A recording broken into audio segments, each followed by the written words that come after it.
Salut la famille, bienvenue sur notre chaîne InfoSur. Dans cette vidéo, cet homme raconte comment est-ce que les choses se compliquent pour Alassane Ouattara, que ça se complique. Il est en train de montrer, il parle. En tout cas, prenez le soin de bien l'écouter, prenez le soin de bien l'écouter et peser chaque mot, analyser chaque mot, et on se retrouve juste après. Merci, shalom. Beaucoup de gens m'ont contacté à cause d'une campagne de subversion qui est menée depuis Abidjan contre nous. Mais ce n'est pas nouveau. Les gens là veulent vous distraire. Est-ce que vous connaissez leur objectif? L'objectif, c'est de vous faire oublier l'essentiel. Il y a d'abord une situation très grave qui concerne le financement du terrorisme et qui a ses réseaux et ses tentacules en Côte d'Ivoire. Vous avez oublié qu'entre-temps, le journal Le Monde avait écrit pour dire que c'était moi qui avais jeté en pâture la communauté libanaise en Côte d'Ivoire en les accusant de financer le Hezbollah. Mais après, qu'est-ce qui a suivi? L'FBI a déployé des agents américains qui sont allés investiguer en Côte d'Ivoire. Ça, c'est pas quelque chose qui va rester sans suite. Hein. Non. Ça peut même pas rester sans suite. Ils savent ce que c'est. Après cette étape, vous avez vu que la Côte d'Ivoire a été classée parmi les États qui financent le terrorisme. À ce niveau aussi, pendant que le Burkina Faso quittait la liste et il rentrait dans la liste, ils ont commencé à comprendre beaucoup de choses. Et il y a un autre scandale beaucoup plus gros qui est arrivé. L'affaire Epstein, le pédocriminel. Bizarrement, il s'avère dans les emails que la nièce d'Alassane Ouattara a servi d'intermédiaire à Epstein et que par son entremise, Epstein aurait même rencontré Ouattara. Un pédocriminel que tout le monde rejette mondialement. Donc tout le monde se démarque, même les Trump et autres là se démarquent tous de lui. Cette demoiselle, ou bien c'est cette dame, la nièce de Ouattara, a son nom des centaines de fois dans ce dossier. Et c'est un dossier mondial qui va forcément avoir des conséquences. Ça les dérange beaucoup. On oublie ça. Il y a quelque chose que beaucoup n'ont pas noté, beaucoup n'ont pas remarqué. Mais récemment, il y a un ancien chef terroriste du JNIM qui a quitté le JNIM pour aller rejoindre l'État islamique. Il s'appelle Sarou, de la région de l'Est. Il a fait circuler un audio dans lequel il reconnaît qu'ils avaient des accords avec le régime ivoirien. Et qu'eux-mêmes, ils ont reçu les Ivoiriens, les services de renseignement ivoiriens, dans la boucle du Mouhoun. L'audio est là, c'est en full je l'ai. Et ils ont reçu les services de renseignement ivoiriens dans la boucle du Mouhoun pour sceller l'accord. Ça, c'est extrêmement grave parce que, d'une part, ça confirme que le régime terroriste de Draman travaille avec des terroristes, a même des accords avec des terroristes. Des accords contre quoi? On va y arriver. Partager, c'est le partager. Et quand ça s'est sorti, c'est un problème aussi, pas seulement à cause du financement qu'ils sont en train d'apporter au groupe terroriste. C'est un problème parce qu'ils ne peuvent plus se cacher derrière quoi que ce soit. Parce que l'intéressé même a dit à des services dans la sous-région qu'il a des preuves matérielles de leur rencontre. C'est un problème aussi parce qu'ils ont dit qu'ils ont rencontré les services de renseignement ivoiriens dans la boucle du monde sur le sol burkinabé. Ça veut dire que les incursions ivoiriennes sur notre sol, là, c'est pas nouveau. Ça explique aussi pourquoi le fils, ou bien c'est le petit frère de Alassane Dramane Ouattara, Téné Brahima Ouattara, s'est attaqué ouvertement aux VDP qui combattent, en montrant que pour lui, les VDP sont plus un problème que les terroristes. Maintenant, là, à quoi là, c'est contre quoi? C'était la question qu'on devait se poser il y a quelques jours. Jusqu'à ce qu'à la RTB, on nous montre un cas concret dans lequel des imbéciles franchissent la frontière de notre pays pour venir attaquer nos forces de défense et de sécurité. Et quand on les pourchasse, ils traversent la frontière tranquillement, ils partent de l'autre côté. Il n'y a rien de l'autre côté. Ils sont tous en sécurité. Et ce sont eux qui viennent dire que nous sommes en insécurité, alors que c'est de l'autre côté-là qu'ils ont zit et couvert. C'est de là-bas qui se ravitaillent. Parce que leur allié même, Nassim Ouassar, ou bien c'est Wassim Nasser, je ne connais même pas l'appellation correcte de son nom, parce que ça ne m'intéresse pas, a affirmé que les terroristes se recrutaient là-bas, qu'ils se ravitaillaient là-bas, et que les forces de défense et de sécurité de Côte d'Ivoire et les terroristes s'évitaient. Donc tout ça, c'est venu confirmer ça. Donc ils sont dans ce pain.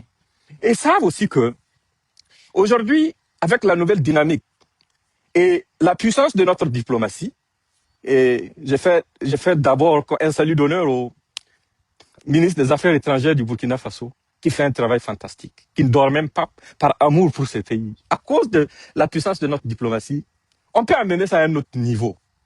Et ça ne va pas être sans conséquence. Ce n'est pas comme le terrorisme déguisé en rébellion qui a coûté la vie à des Ivoiriens, ou même on a publié ici des vidéos dans lesquelles des gens affirmaient avoir assassiné des Ivoiriens. Et ils sont en liberté, et pire, ils occupent des postes stratégiques aujourd'hui en Côte d'Ivoire, parfois dans l'armée, parfois dans les corps paramilitaires. Mais ça, c'est une autre affaire. La protection que Draman, le rebelle avait avant, il l'a plus. Il ne représente rien de spécial pour le gouvernement Trump. Il ne représente absolument rien de spécial pour qui que ce soit. Celui avec qui il s'était compromis de par le passé pour piller la Côte d'Ivoire et soumettre les Ivoiriens, c'est qui? C'était Sarkozy. Sarkozy même allait en prison en France chez lui. Et il y a un autre dossier concernant cette affaire. Gbagbo a été jugé à la CPI et déclaré non coupable de tous les morts et de tous les dégâts. Ça veut dire c'est qui? Il y avait deux protagonistes, Gbagbo et Draman. Gbagbo a été jugé innocent. Maintenant, c'est qui le coupable? Cette question, nécessairement à un certain moment, pour que le monde puisse prendre la CPI au sérieux, il va falloir forcément sortir le dossier. Et les gens là savent qu'Alassane est un dictateur en fin de vie, et ils se demandent mais comment est-ce qu'ils vont faire? Comment est-ce qu'ils vont faire pour s'en sortir? Mais il n'y a pas de comment vous allez faire. Vous allez assumer. Donc, tout ce qu'ils sont en train de dire là, c'est pour vous divertir et vous amener sur d'autres terrains. Je suis là, je suis en bonne santé, je n'ai aucun souci, absolument aucun. Et je vous l'ai dit, ne vous inquiétez pas pour ma personne. Nous, on est déjà nés. On va combattre jusqu'au bout. Ce combat-là, on n'a pas commencé ça aujourd'hui. Et c'est lui qui peut moi m'intimider ou bien m'amener à abandonner cette lutte au bénéfice de notre patrie. Mon soutien inconditionnel au camarade capitaine Ibrahim Traoré là. Cette personne n'est pas née. En tout cas, si tu es né d'une mère et d'un père, tu ne peux pas être un obstacle ou bien m'amener à être découragé. Non. On est en train de lutter. Ils ne savent pas ce qu'on fait actuellement. Ça les chagrine. Et tous les complots qu'ils ont montés contre nous, tous les complots qu'ils ont montés contre notre pays, tous les plans machiavéliques montés pour porter atteinte à la vie du président Ibrahim Traoré et à d'autres acteurs, ce sont des choses qui ont échoué. Toutes les tentatives de division qu'ils ont essayé de s'aimer, ça n'a rien donné. Ils ne peuvent pas dormir tranquilles. Ils ont sacrifié trop de gens dans leur complot. Combien de gens sont tombés dans leur piège et se sont fait prendre? Et la dernière chose qui les dérange le plus encore, c'est le fait que Damiba soit pris. Ils n'arrivent pas à dormir parce qu'ils savaient qu'ils étaient directement en contact avec Damiba. Et ils savent aussi que Damiba ne peut même pas ne pas tout dire. Il va tout dire s'il n'a pas déjà fini de tout dire. Mais moi, c'est pas avec moi qu'ils vont apprendre l'information. Donc, restons concentrés et focalisés. Ils essaient à chaque fois que nos forces de défense et de sécurité, ainsi que nos VDP ont une victoire, de minimiser ça. De vous faire croire que non, en fait, ce n'est pas vrai, c'est des dessins animés, machin. Et à chaque fois, quand nous enregistrons des pertes dans nos rangs, ce sont eux qui célèbrent même à la place des terroristes. Parce que c'est leurs alliés. Ils ont un accord, mais ça les regarde. Il n'y a pas de guerre dans laquelle il n'y a pas de victimes. Mais nous, on a fait un serment. Avec la vision qu'il y a, avec le sacrifice qui est en train d'être fait par le peuple et par nos dirigeants, on ne va pas donner le plaisir à l'ennemi de voir nos larmes. Ça, c'est fini. Nous sommes des hommes. On va se battre jusqu'au bout pour notre pays. On va le faire sans mendier la pitié de ceux qui, dans l'ombre, financent ceux qui endeuillent nos familles. On va le faire. On va se battre corps et âme pour cette nation parce que c'est ce que nous avons. Donc, laissez-les aboyer, laissez-les crier, laissez-les faire ce qu'ils veulent faire. Nous sommes sur un chemin de non-retour. Et celui ou celle qui pense pouvoir nous dévier de notre trajectoire vit dans un mauvais rêve. Parce que nous sommes un peuple intrinsèquement révolutionnaire. Ça, ce n'est pas quelque chose à démontrer à qui que ce soit. C'était mon message pour vous aujourd'hui. Ils veulent savoir ce qu'on fait, ce qu'on prépare, ce qui vient, mais ils ne le sauront pas. Ils ne le sauront pas. Mais ils seront surpris. Et surtout, Tené Brahima Ouattara est en train de cumuler un gros caca. Le jour de l'évacuation, il lui faudra directement une fosse septique, parce qu'il n'y a pas de toilette sur cette terre qui pourra prendre ça. C'est tout ce que je vais dire. Ils vont comprendre que dans ce monde-là, ce n'est pas tout le monde qu'on s'en prend sans conséquence. Non, non, non, non. Et puis tout ce qu'ils sont en train de faire encore, ils sont en train d'aggraver leur cas. Je ne vais même pas leur donner des pistes. Mais tout ce qui est ouvert là, ils verront la suite. Ils verront la suite. Et ça va se passer devant eux. Ça va se passer devant le monde entier. C'est là qu'ils vont comprendre qu'ils ne sont pas propriétaires du monde.